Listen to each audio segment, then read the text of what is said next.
O mundo esperava pela definição da Copa América e da Eurocopa, competições envolvendo seleções que poderia mudar completamente o roteiro da Bola de Ouro. E a realidade é que sim, houve uma mudança significativa em relação à posição de alguns dos envolvidos, dentre elas, claro, a situação envolvendo Lamine Yamal, que acabou de completar 17 anos e tá no meio de um ranking que ele jamais imaginou. O cara até um tempo desse estava jogando videogame, estava comendo no sofá da sala sem preocupação e agora acabou de ganhar uma Eurocopa com a seleção espanhola, sendo para muitos o principal jogador da Euro, como revelação, mas convenhamos que revelação totalmente ele não é, que muitos já conheciam, só que não sabiam exatamente que ele se desenvolveria. Mas a realidade é que Bellingham e Vinícius Júnior estão sendo os nomes mais cogitados a ganhar o prêmio. E será que realmente mudou alguma coisa em relação à última premiação? É isso que você vai ver agora no meu, no seu, no nosso canal. Se inscreva, deixa o like e vamos juntos, para compreender como tá o ranking dessa premiação, para melhor dizer o Power Ranking, que é realizado de acordo com o somatório de números e principalmente do potencial de chance de cada jogador ganhar. Vamos ver como é que ele tá atualizado? Simbora! Em 10º lugar aparece Nico Williams do Athletic Bilbao.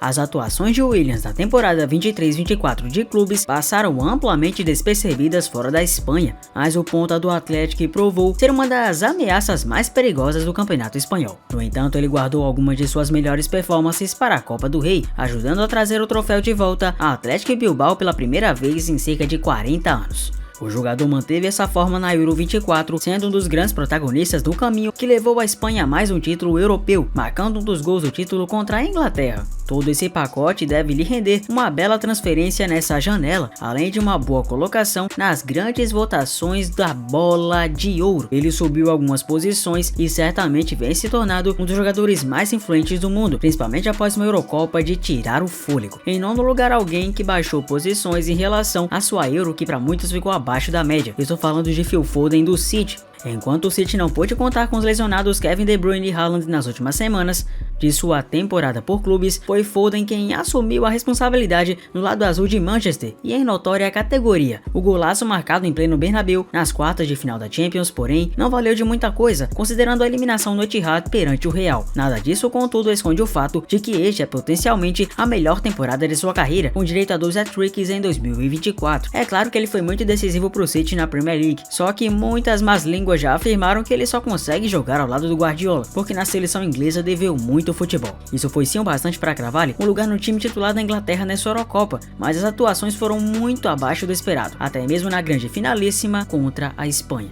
Em 8º lugar, esse baixou de ranking, hein?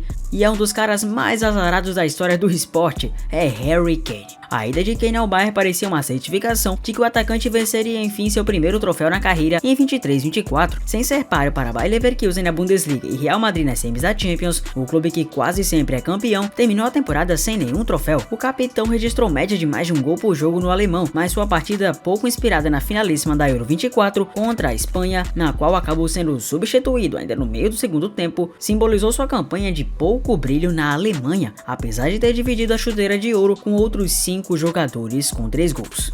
Em 7º lugar temos o Kylian Mbappé, agora do Real antes do PSG, e que também baixou um pouco sua votação. Com o fim da novela sobre seu futuro, ele acabou de ser apresentado pelos madridistas. Também não podemos esquecer a sua temporada pelo Paris. Os gols de Mbappé foram protagonistas da campanha, da conquista da 3ª Ligue 1 seguida e na campanha rumo à semi da Liga dos Campeões, que acabou sendo fracassada após a derrota para o Borussia Dortmund. Entretanto, o desempenho na Eurocopa deve encerrar as chances de Bola de Ouro de Mbappé. Ele mesmo admitiu em entrevista que fez uma Euro muito abaixo. A França liderou os rankings de favoritismo à Euro 24, mas caiu na semifinal com um futebol podre e pobre, e pouco inspirado durante o torneio. O camisa 10 foi prejudicado por uma fratura de nariz, mas também vamos combinar, né? Vamos ser sinceros, honestos, deveu muito futebol. Em 6º lugar, Toni Kroos do Real. Aos 34 anos, Kroos reviveu seus anos de ouro pelo Real nessa temporada, e essa excelente forma foi a melhor antes dele pendurar as chuteiras. Dito isso, suas excelentes atuações só começaram a ser faladas por um público mais amplo após sua magistral exibição em Munique no primeiro jogo da semifinal da Liga dos Campeões contra o Bayern. Ele repetiu o feito na decisão contra o Borussia Dortmund em Wembley com uma assistência para o primeiro gol, e então ele se colocou como um dos grandes destaques da campanha do título da equipe de Carleto Ancelotti, também campeã espanhola. Sua gloriosa carreira foi coroada por uma boa campanha na Euro, que terminou com a dolorosa eliminação diante da Espanha. Ainda assim, foi um torneio que mostrou uma nova Alemanha de Julian Nagelsmann, e muito se deve ao Kroos, quinto lugar, Lautaro Martinez, ele subiu muita posição. A carreira de Lautaro tem sido marcada por sua incapacidade de aparecer nos maiores jogos e parecia que essa narrativa iria continuar nessa temporada, com seu pênalti perdido na eliminação da Champions, jogando pela Internacional e contra o Atlético de Madrid. No entanto, isso se revelou ser um dos poucos momentos ruins do argentino na temporada, pois ele dominou a Série A, guiando a Inter ao Scudetto e finalmente se provou para seu país na Copa América, sendo artilheiro com 5 gols e marcando o tento do bicampeonato na prorrogação contra a Colômbia. Em quarto lugar, há um empate, segundo o próprio Power Ranking, entre Dani Carvajal e Lamine Yamal. Carvajal, herói desconhecido da temporada do Real, se destacou nos momentos decisivos ao longo da campanha com gols e assistências, além de solidificar o lado direito da defesa. Isso ficou claro quando ele abriu o placar na final da Liga dos Campeões contra o Dortmund, se postulando a destaque da conquista na 15ª dos blancos. Carvajal levou a boa forma também para a seleção espanhola, sendo peça de destaque na campeã Espanha. Seus incríveis títulos de 23-24 certamente elevarão de forma considerável sua posição final na votação, e nada mais justo. Empatado com ele temos Lamine Yamal. O Barça pode ter passado por uma temporada sem troféus repleta de drama fora de campo, mas o surgimento de Yamal como talvez seu melhor jogador aos 16 agora 17 deu esperanças aos blaugranas pensando no futuro. O ponta quebrou recordes em La Liga e parece ser o próximo grande talento a surgir de La Masia. Suas atuações pela Espanha na Euro 24 ainda levaram o jovem a um cenário ainda mais amplo, e com um golaço na vitória sobre a França na semi, sua assistência na final sobre a Inglaterra, já que ele foi o grande garçom da competição com 4 assistências e seu merecido prêmio de melhor jovem do torneio, já está claro que ele deve ser uma das próximas grandes joias do futebol. Terceiro lugar, Rodri. Pois é, o Rodri subiu, hein? Rodri ficou até a final da FA Cup, mais de um ano sem perder em 90 minutos de futebol. Nada ainda ilustrou mais de sua importância para o time de Pep Guardiola do que as 3 derrotas seguidas do City, justamente nas 3 partidas em que o espanhol cumpria a suspensão. Isso é que é incrível. Ele continua sendo o melhor volante do mundo atualmente, e o fato de também ter essa mania de aparecer com gols e assistências cruciais, como o gol que selou o título da Premier League, significa que só tem chamado mais a atenção dos eleitores do Ballon d'Or. Ele pode ter sido forçado a ser substituído no intervalo da final da Euro, mas suas performances até ali ainda foram muito suficientes para que ele ganhasse o prêmio de melhor jogador de todo o torneio, e isso pode acabar sendo suficiente para garanti-lo pelo menos um pódio no prêmio individual em Paris.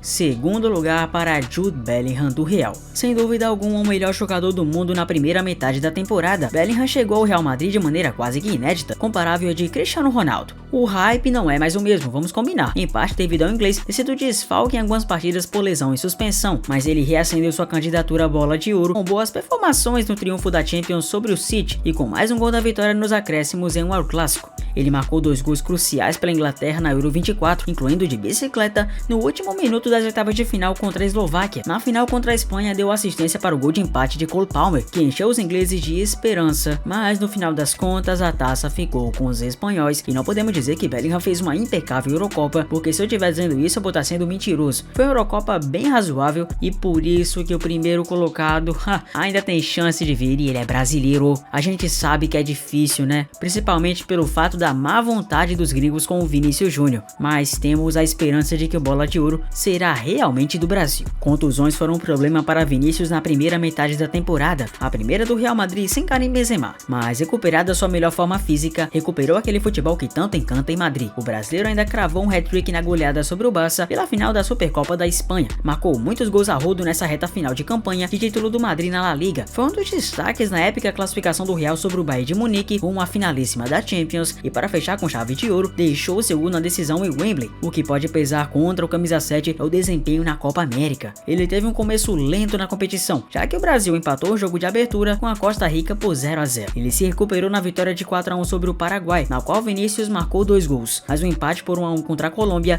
viu o atacante receber o segundo amarelo, que o tirou do jogo importantíssimo contra o Uruguai, que acabou culminando na eliminação brasileira. E já que não ganhamos a Copa América e a seleção tão a draga, que pelo menos esse título nos venha, porque apesar de ser do Vinícius, ele com certeza vai dedicar para a nação brasileira. Mas você realmente tá com fé nessa bola de ouro do Vini? Acha justo esse ranking e as mudanças que ele teve? Pois é, o Messi não tá aqui, e mesmo que ele ganhe a Copa América, nem o próprio Messi o colocaria nesse ranking, vamos ser justos. Prazer, eu sou Zefute, muito obrigado por você ter chegado até aqui, deixa o like e se inscreva no canal, um abraço a todos e eu vejo vocês no próximo vídeo, valeu!